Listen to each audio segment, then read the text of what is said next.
ছবি কথা বলে।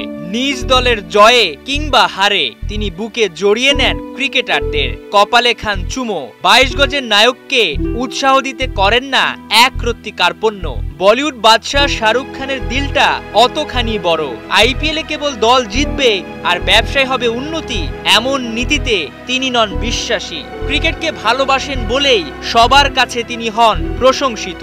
শাহরুখের মতো দিলওয়ালা আরো বেশ কয়েকজন ফ্র্যাঞ্চাইজি মালিক আছেন আইপিএলে। পাঞ্জাবের প্রীতি জিন্তা কিংবা হায়দ্রাবাদের কালানিথি মারান, যারা মাঠের ক্রিকেটটাকে অন্তরে করেন লালন। তাই তো জয়ে কিংবা পরাজয়ে 22 গজের নায়ককে করেন সাপোর্ট। এমন ফ্র্যাঞ্চাইজি মালিকদের সমর্থকেরা ভালোবাসে মনে প্রাণে, কিন্তু সঞ্জীব গোয়েঙ্গাদের মতো ওনারদের হয়তো দুই চোখে দেখতে চাইবে না ক্রিকেট ফ্যানরা।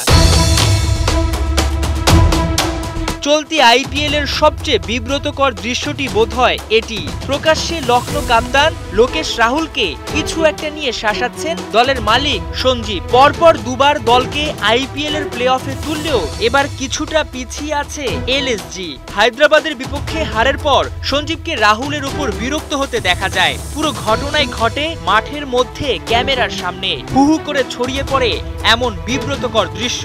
আর সেই ঘটনার পর দলের মালিককে কচু কাটা করছে সমর্থক এবং ক্রিকেটাররা। এবার সেই আলোচনায় যুক্ত হলেন ভারতের সাবেক ব্যাটার বীরেন্দর সেহবাগ।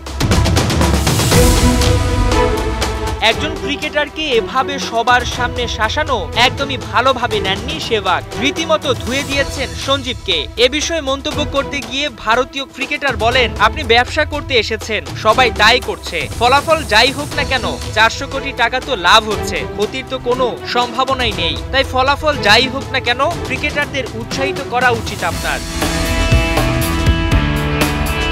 তবে এমনটাও নয় দলের মালিকেরা ক্রিকেটারদের প্রশ্ন করতে পারবে না। দল খারাপ করলে বা কোথায় সমস্যা তা নিয়ে অবশ্যই জানার অধিকার আছে ফ্র্যাঞ্চাইজির। তবে সেটা করার একটা জায়গা বা পরিস্থিতি রয়েছে। ড্রেসিং রুম কিংবা সংবাদ সম্মেলনে টিমের কোনো ক্রিকেটারকে নিয়ে সমস্যা থাকলে ম্যানেজমেন্ট বা কোচ তা নিয়ে অবশ্যই প্রশ্ন করতে পারেন, কারণ কোচ অধিনায়ক দল পরিচালনা করে। কিন্তু এভাবে মাঠের ভিতর কাউকে বিব্রতকর অবস্থায় ফেলা মোটেও কাম্য নয়, এমনটাই মনে করেন সেহবাগ।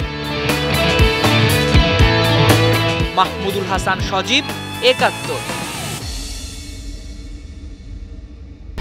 ১, ২, ৩ ঢাকায় জমি জিতে নিন 100% ক্যাশব্যাক সহ 20 কোটি টাকার পুরস্কার।